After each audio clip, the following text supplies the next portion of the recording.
Hello, this is the Bible in fewer words.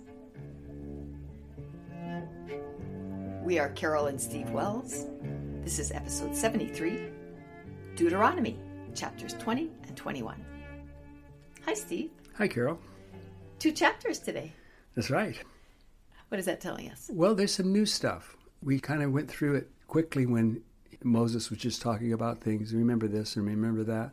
Maybe a new law scattered in once in a while. Mm-hmm. Like last time, we had some interesting stuff at the beginning. If somebody in your family believes differently than you or tries to convert you. Yeah, what to do about that? Yeah, I don't want to think about that too much. Yeah, and this time we're going to have some more laws. Okay. Are we ready? We are. Great. Chapter 20, verse 1. When you are fighting against people with horses, chariots, and powerful armies, don't be afraid. God is with you, fighting against your enemies. So is this a little pep talk about, we're going to enter Canaan here pretty soon, and you're going to have to fight against bad guys? Exactly. That's what this is. Okay. Verse 5. These are the exemptions for fighting in holy wars. They had exemptions. Yeah, it was kind of like, the student deferment. There's certain people that don't have to fight in the war. Of course, women aren't going to fight, but among the men, you can get out of it if these conditions are fulfilled. All right, let's find out what those are. If you've built a house and haven't dedicated it, go do it. Lest you die in battle and another man dedicate it. So, dedicating a house. Yeah, if you just build a house, you don't have to go to war. Okay. I remember It's a Wonderful Life when they dedicated their house. Okay. Salt and wine, and there was one other thing they had. So it was like a little ceremony. You think that's it? Yeah, maybe. What's interesting here to me is that at this point, nobody has a house. No. So it's a strange thing for Moses to be telling these people. But maybe he's talking to us today. I guess he is, right? This is God's law he's given us. A statute forever. If you, like in the draft, if you're asked to fight in a war, you should refer to Deuteronomy chapter 20, verse 5, and say, I just built a house, a new house. Of course, everybody knows you built a new house. I can't go to war. Sorry, got to go home and dedicate it. Okay. If you've planted a vineyard and haven't eaten from it, go eat from it. That one's a little weird because if you have a vineyard that, isn't 3 years old, there aren't going to be any grapes, really. Well, that's why I think it's the first 3 years, it's uncircumcised fruit, right? So you can't eat it. But when it's 5 years old, I think the 5th year you can eat it. So if you just planted a vineyard, it's going to be 5 years before you could eat it. What it says here is if you've done that, if you've planted a vineyard, then you die in battle and another man eat from it. Okay. So the timeliness here just doesn't seem to work for me. But what do you mean? It's going to take a long time. So you're not going to go to war for 3 years? If you're dead, you're not going to eat from the vineyard. That's the point. Yep. So you've planted a vineyard, you put all this work into it, getting that vineyard ready. It's going to take another 5 years before you can eat from it. Go home. Okay. If you've betrothed a wife, but haven't yet taken her, go take her, lest you die in battle and another man take her. Oh, that's clear enough. Yes, it is. And if you're afraid to fight, go home. They're creating a bunch of big classes of people who are not going to be able to fight. Yeah. Just, if you just say, well, I'm afraid, I'm a bit afraid of war. So you don't have to fight. Which a smart person would do. You'd think. Yeah. When you come to a city to fight against it, first proclaim peace. If the city agrees to be peaceful, enslave them. If they won't agree to that, go to war against them. So it's kind of simple. You come in, you say, we're here, we're going to be peaceful and everything. Mm-hmm. Of course, you're going to be our slaves. Yes. And if they don't agree to that, then you go to war. Okay. When God delivers a city to you, kill every male with a sword. But keep the women, little girls, animals, and spoil for yourself.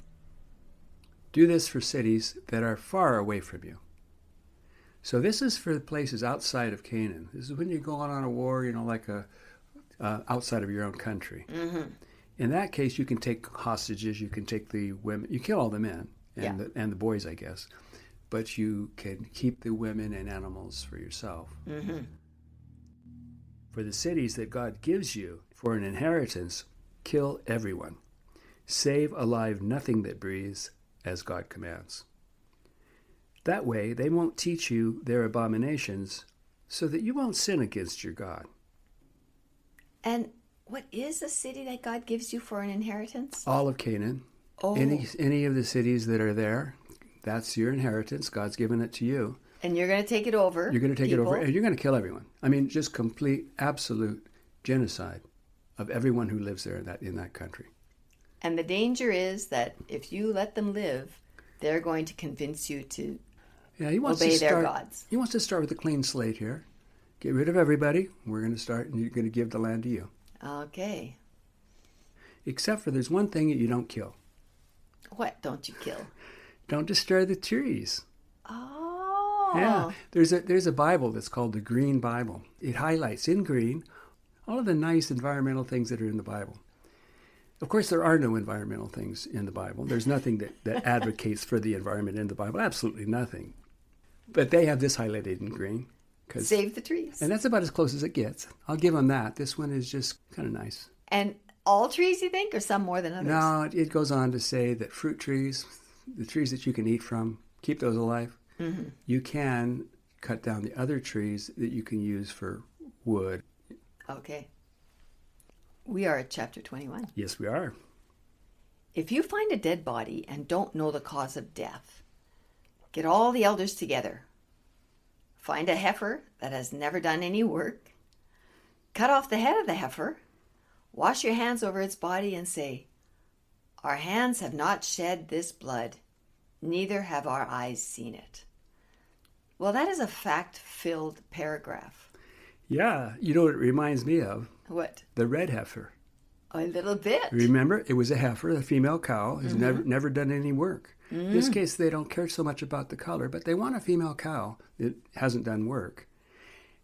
So you kill it, cut off its head, and then over its body you say, "Our hands didn't shed this blood, and our eyes haven't seen it." So they're talking about the blood of the man who died. I think so, because I think it's supposed to be right next to the dead body. Okay. That's the impression I get. And then verse 9 says, "This procedure will remove the guilty blood from among you." Oh. So it's kind of a magical thing, you know? Yes. That somehow is going to what? Wipe away any thought that we might have had anything to do with it. Somebody's guilty here, right? Yeah. I guess that's the point. Somebody's guilty. They shed the blood of this person, I guess maybe an innocent person, and they don't know who it was, but there's still some guilt running around. Yeah. Well, you can get rid of that guilt if you go through this ceremony. Yeah, it sounds like it. I don't know why they don't still do this today. So verse 10, when you go to war and God delivers your enemies into your hands, and you see a beautiful woman among the captives and would like her for a wife, bring her home and have her shave her head and cut her nails. It does seem like kind of a funny requirement. Yeah, it does. Cut her nails or shave her head. Both are strange, aren't they? I wonder what the heck is going on there. A lot of times you shave a kid's head if you don't know if he's got... It might be lice. Lice, yeah. Yeah. And maybe lice gets in under nails as well. Or you don't want long nails because she might want to fight you. Maybe she might. All right, so you can take her home. Yeah, and then after she spent a month mourning her dead mother and father, have sex with her. And mind you, this is the dead mother and father that you have taken apart That's in right. killing. You've just killed them. Yeah. Okay. Later, if you don't like her, you can let her go. And there she's stuck in the middle of a country where she doesn't know anybody. Yeah. I guess she'll make her way. Okay, verse 15. If a man has 2 wives, one that he loves and the other that he hates, and if both wives have borne him children, and if the firstborn son's mother is the wife that he hates, then he can't make the son of the beloved wife his firstborn son. He must give a double portion of his inheritance to the firstborn son of his hated wife. All right, I really need a whiteboard here and to write out the different circumstances. It's very simple, right? A man has 2 wives. He loves one, he hates the other. Okay. The hated wife has the oldest boy in the family, he would ordinarily get the inheritance. Firstborn always rules. Yeah, except for she is the hated wife. And so it's going to be more natural for the husband to say, well, I hate this wife, and so I don't want to give my inheritance to her son. I want to give it to the son of the wife that I love, even though he's younger. Yeah. This is saying you can't do that. The firstborn son, whether it's from the hated wife or the loved wife, that's the firstborn son, and you have to give a double portion of your inheritance to him. How long has this rule been in place? Oh, I don't know, but Moses is just expressing it now. Okay. Has there ever been somebody who didn't follow this rule? Oh, I see what you're getting at.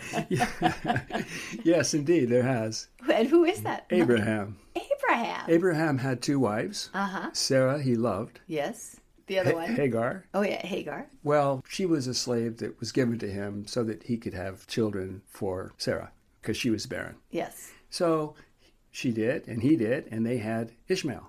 Okay. So he was the oldest son in the family. Yeah. From sort of the hated wife. Certainly wasn't the loved wife, because later on he kicked him out. Yeah. And yet, then later on, God opened her womb. Opened her womb, and Sarah had a son named Isaac. Isaac, yes. Right. And Isaac, of course, was the favorite son. Isaac was the only one that God or Abraham cared about. He didn't even consider the other one his son after he had Isaac. He was his only son. Mm-hmm.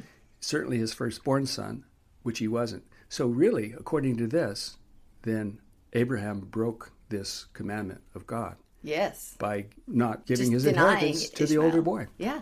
Yeah.